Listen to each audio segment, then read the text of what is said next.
put that double barrel shotgun and fired 2 blasts outside the house. Shotguns are seeing a resurgence in popularity and usage. In Ukraine, it's still the most reliable method for drone defense. This episode, we're testing out the IMG Shotgun Upper, or the Temu Genesis shotgun, as popularized from John Wick. We're going to see how this IMG fares with clays and against some more traditional shotguns.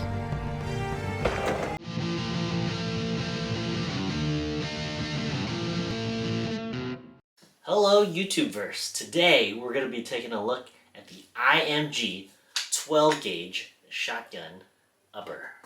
Before we jump into the details of the shotgun upper, let's talk about shotguns as a whole and why the shotgun upper in particular is so alluring. Shotguns and shotgun shells are so versatile. You can hunt with them, sporting purposes, you can use it for home defense. There's different rounds you can use. There's salt rounds for these, there's beanbag rounds, there's dragon's breath, and of course the usual slugs, buckshot, and birdshot. Not to mention that a shotgun slug, a 1 ounce slug, is generally traveling about 1,600 feet per second. That equates to about 2,000 foot-pounds of energy. That's an incredible amount of energy. The problem with shotgun shells is that shotguns are so slow to reload. Typically, to reload shotgun shells, you're pulling them individually out of their little elastic loops and you're loading them in one by one. And that is incredibly slow. 1, 2, 3, and then you also limited my magazine capacity. Some are only 4 round capacity in the magazine tube. This one happens to be extended all the way out to 9. You can go, but you're probably capping out at low teens. That is the main Achilles heel of shotguns. It is just so slow to reload, and the rounds are so large and so cumbersome that you have limited mag capacity. Instead of reloading shotgun shells in the traditional 1x1 method, the beauty of the AR-12 shotgun is you have these box mags. They hold 5 rounds each. There's also 10 rounders, and it's as simple as inserting the mag. You shoot until empty. The bolt will lock back on last round. Last round bolt hold open. You empty. You dump the mag, and new mag. I happen to have the ambi release, and you're back in the game again. So that's 5 rounds and 5 rounds. So basically 10 rounds with a very short, very brief delay to reload. It's so much faster than having to load it one by one. IMG stands for Icon Marketing Group. Little did I know, upon ordering and receiving it, this thing's made in Turkey. Is this really Turk shit? It mates to a DPMS style 308 AR lower. These box mags, 5 round mags, fit right into the AR 308 lower.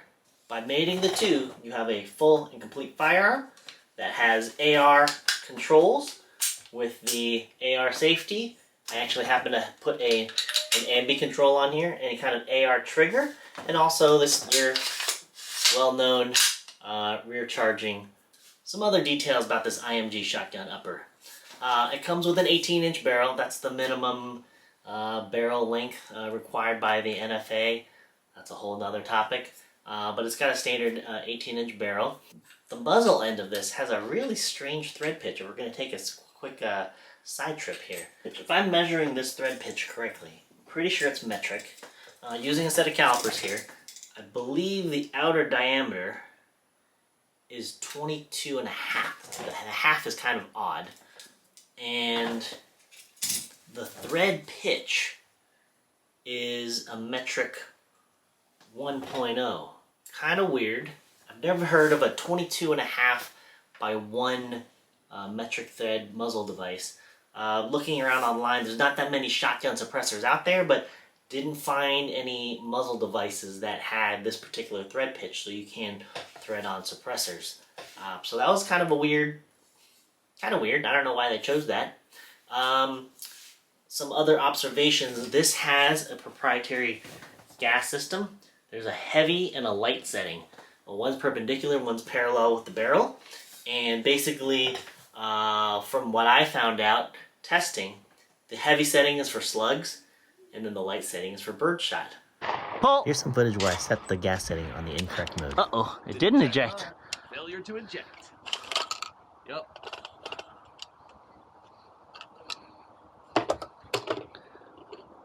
Oh shit, it's on heavy.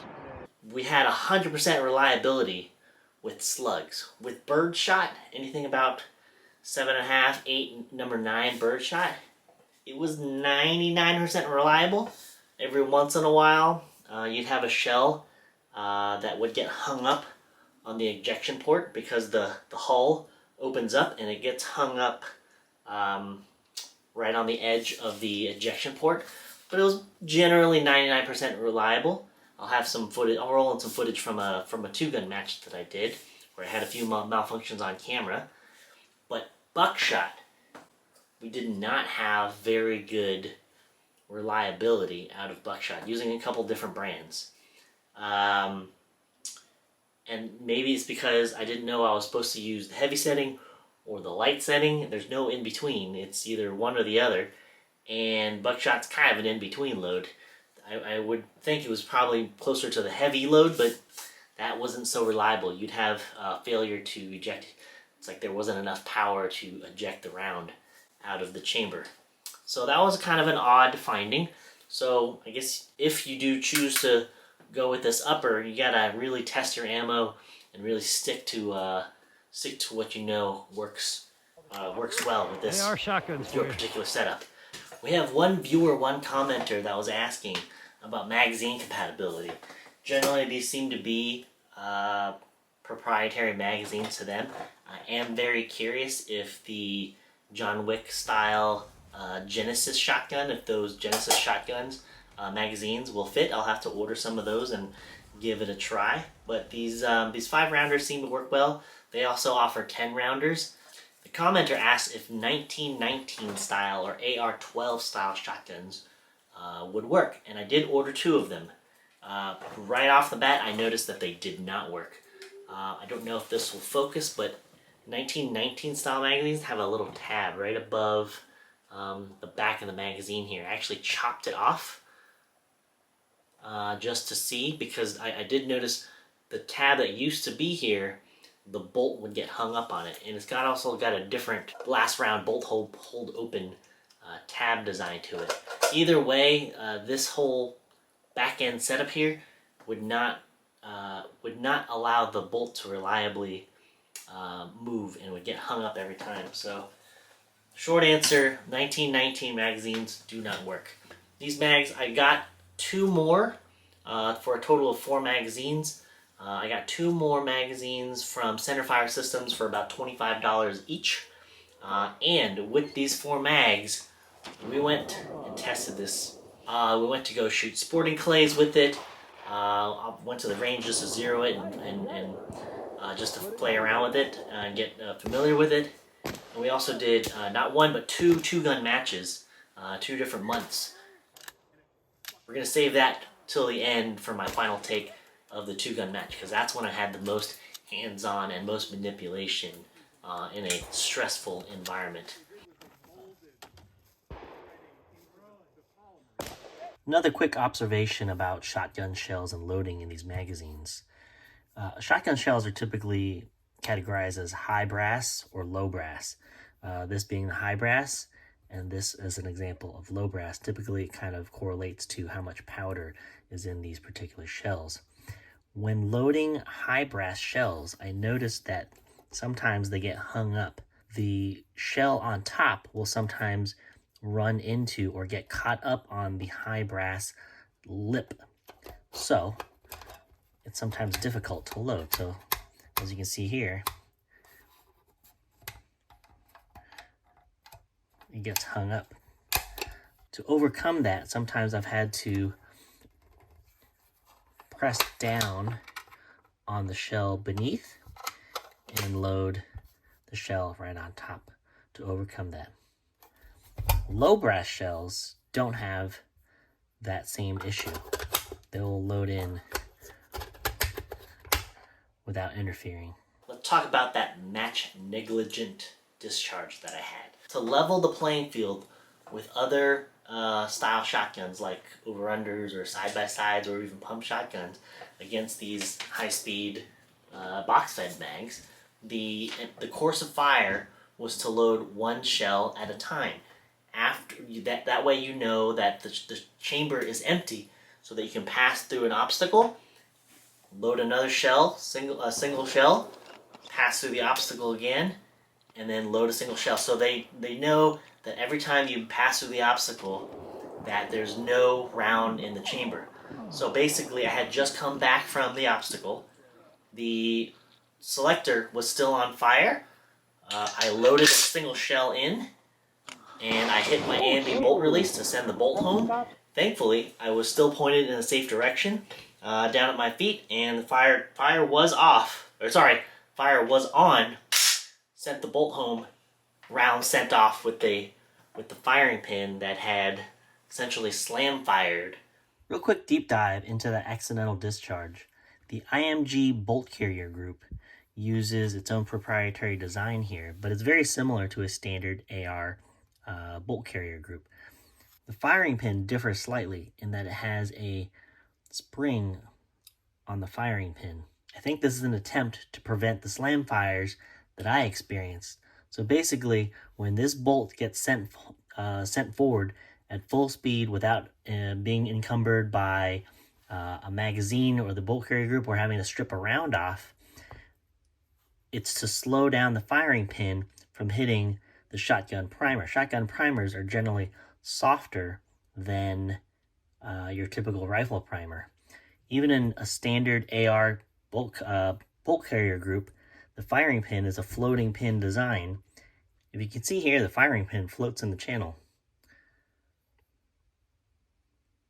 In fact, if you look at an AR round that has been fired yet and you eject the next round up at the top of the magazine, you'll see that the firing pin has a tiny little dimple from that floating firing pin from the prior round being shot and this next round being loaded in. So it's just an inherent design issue of the AR bolt carrier group. If you guys are still watching this far in, thank you, seriously, for watching our little channel. I'm going to wrap it up with a closing summary. Turkish firearms have the nickname Turkshit because they are generally not well regarded. They don't work well. This thing almost escaped that label. Because of this gas system and it being so picky, plus that accidental or negligent discharge of the firing pin, slam firing the primer on the shotgun, that thing almost blew my foot off, and that was super scary. Also mentioning the limited places that I was able to shoot this. At the Sporting Clays location, they didn't allow 18-inch barrels. They didn't allow anything under 24 inches. So there goes that venue, that option. For indoor shooting, they only allowed slugs, so that's a super limited use case. So I can get past the magazine proprietary system. That's kind of the price to pay to buy in. But between the picky gas system, the negligent discharge, and the limited places, it's not for me, guys. Shotguns definitely have their use cases, though. As we started the video, between sporting purposes, hunting, home defense, shotguns definitely have their use case, especially in states with limited magazine capacities. The shotgun definitely will fall under those requirements. Get yourself something like a Mossberg 940 here, or a Beretta A300, or a Beretta 1301. Those are fantastic options out there. So let me know in the comments what your use cases for a shotgun is. Always appreciate the likes and subscribe, guys. Let me know in the comments your use case, and we'll see you next time.